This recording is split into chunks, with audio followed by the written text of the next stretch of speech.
Psalam 16. Davidova pjesma. Ti si moj gospodar i sva moja sreća.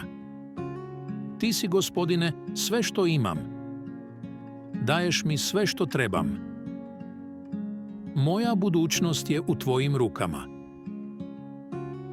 Mogu dobiti divno nasljedstvo od tebe. Da, sviđa mi se što mi daješ. Blagoslivljam Gospodina, jer mi daje dobar savjet. Čak me i noću savjest podsjeća na ono što on govori. Uvijek gledam u Gospodina. Stoji uz mene da ne padnem.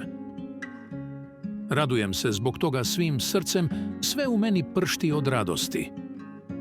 S tobom sam, Gospodine, siguran. Jer me nećeš ostaviti u carstvu mrtvih i nećeš me predati propadanju. Tebi pripadam. Ti mi pokazuješ put koji vodi u život. Daješ mi radost jer si sa mnom. Iz tvoje ruke primam beskrajnu sreću.